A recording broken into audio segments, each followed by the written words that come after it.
Hello বন্ধুরা, welcome back to my channel. আমার পেজে আপনাদের স্বাগতম। আপনারা সবাই কেমন আছেন? আমি মোটামুটি ভালোই আছি, সেজন্য আজকে বানিয়ে ফেললাম বিরিয়ানি। চলুন প্রথমে জলটাকে গরম করতে দেবো, তারপর সমস্ত বিরিয়ানির যে গোটা গরম মশলাগুলো হয় সেগুলো দিয়ে দিলাম। তারপর একটু জলটা ফুটে এলে বিরিয়ানি রাইসটা একটু ভালোভাবে ধুয়ে দিয়ে দিলাম।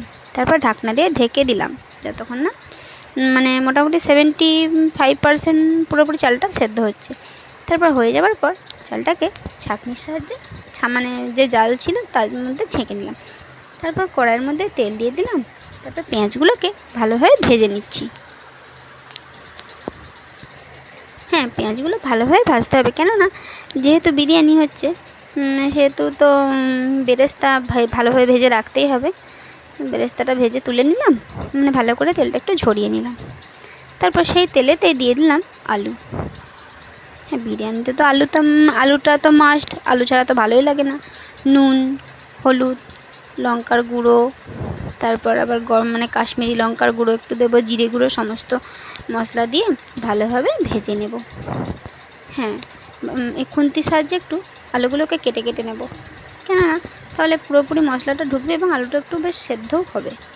এটা ছিল চন্দ্রমুখী আলু, সেজন্য আলুটাকে আর আলাদাভাবে কোনো কিছু করা হয়নি। তারপর আবার হাঁড়ির মধ্যে দমে যেহেতু থাকবে, এটা হয়ে যাবে। তারপর কড়াইয়ের মধ্যে আরেকটু তেল দিয়ে পেঁয়াজ ভেজে মশলা কষিয়ে নিলাম মাংস রান্না করার জন্য। হলুদ, লঙ্কা, জিরে, সমস্ত গরম মশলা দিয়ে দিলাম। তারপর যে মিট মশলা ছিল সেটাও একটু দিয়ে দেবো। তারপর ভালোভাবে মশলাটাকে অনেকক্ষণ ধরে কষিয়ে নেব। এখানে কাশ্মীরি লঙ্কার ব্যবহারটা একটু বেশিই হয়, কেননা কালারটার জন্য কাশ্মীরিটা একটু বেশি করে দিতে হয়। সেখানে ভালোভাবে মশলাটাকে অনেকক্ষণ ধরে কষানোর পর মাংসটা দিয়ে দেবো।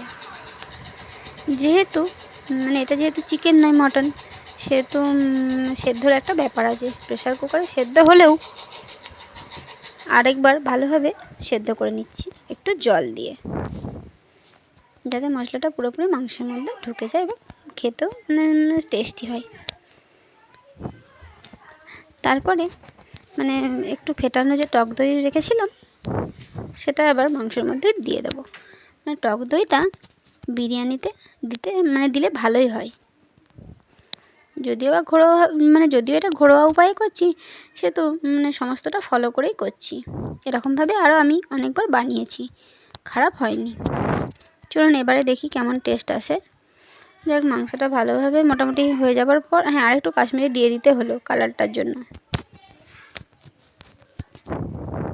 তারপর মাংসটা একটু ভালোভাবে হয়ে যাবার পর, হ্যাঁ, মনে হচ্ছে মাংসটা হয়েই এসেছে প্রায়। আর বিশেষ কিছু না করে এরপর বিরিয়ানিটা রেডি করতে চলে যাব। হ্যাঁ, তার মাঝেই আমি করে রাখলাম আরেকটা কাজ। এটা হলো একটু দুধের সঙ্গে মিঠা আতরটাকে একটু দিয়ে ঠিক করে ঢাকনা দিয়ে ঢেকে রাখলাম। তারপর হাঁড়ির মধ্যে ঘি বুলিয়ে দিলাম যাতে ধরে না যায়। তারপর আলুগুলো ভালোভাবে সাজিয়ে নিলাম।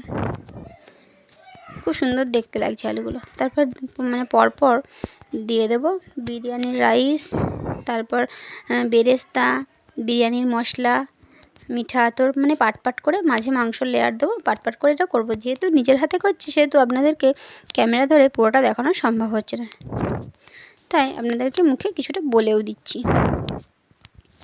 সমস্ত পরপর এরপর মাংসটা দিয়ে দিলাম।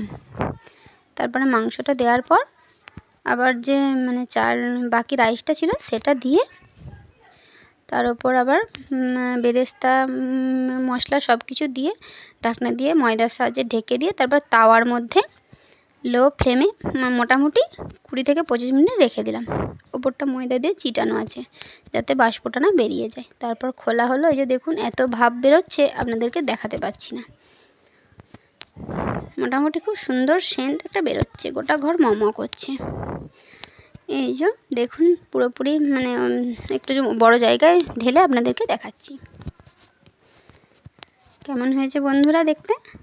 হ্যাঁ, আপনারা শুধু দেখেই যান, আমরা খেয়ে জানাবো কেমন হয়েছে। হ্যাঁ, এরপর মেয়েকে বললাম, আমি সব কিছু নিজের হাতে করলাম, একটু আমাকে হেল্প কর, যা একটু রায়তাটা বানিয়ে দে। একটু শসা কুচিয়ে টক দই দিয়ে রায়তাটা বানিয়ে দিল এবং প্লেটে সবাইকে সার্ভও করে দিল। তার সঙ্গে গোল গোল করে পেঁয়াজ কাটা ছিল। এরপর মিঠাকে খাওয়ানোর সময় হয়ে গেলে আমি মিঠাকে খাওয়াতে চলে গেলাম। যাই হোক বন্ধুরা, আর বিশেষ কিছু বলবো না। আমার চ্যানেলটিকে অবশ্যই লাইক কমেন্ট শেয়ার করবেন। বাই।